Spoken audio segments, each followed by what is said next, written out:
Depuis la Pentecôte, la loi du Christ ne consiste plus dans un code extérieur de préceptes. La loi nouvelle, c'est la présence intérieure de l'Esprit Saint qui transforme nos cœurs en leur donnant le goût et la volonté d'accomplir ce qui plaît à Dieu.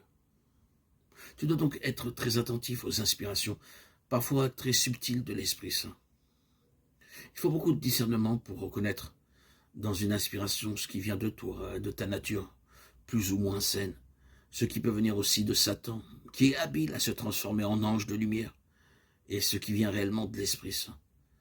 Il est très important de discerner l'origine des inspirations que nous recevons, ce qui nous motive en profondeur.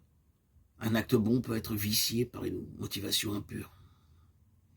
Il faut être vigilant, mais sans trop te livrer à l'introspection. Sois confiant en Dieu, ne recherche pas ce qui est élevé et demande conseil à ton Père spirituel plutôt que de te torturer l'esprit.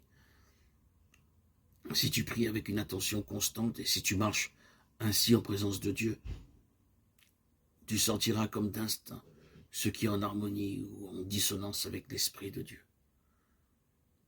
Et toujours au cœur ce désir de réaliser ce qui est conforme à son amour.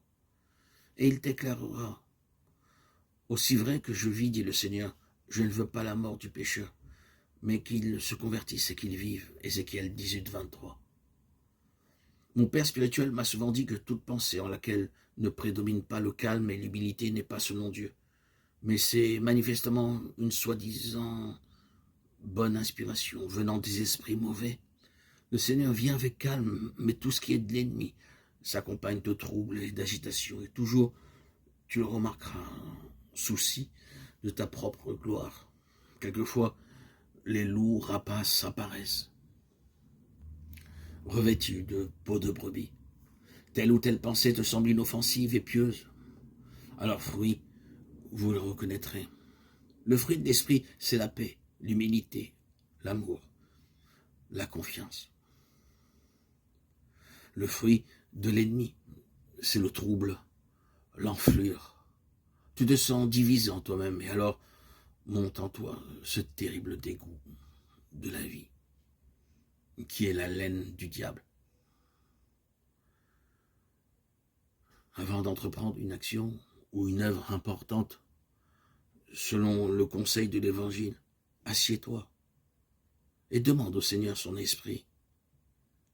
Et vois si cela est bien en harmonie avec sa volonté. Si cette œuvre ne doit pas te faire progresser vers lui dans l'amour, renonce-y.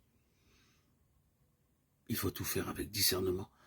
Les pères disent que les choses qui dépassent la mesure viennent des démons.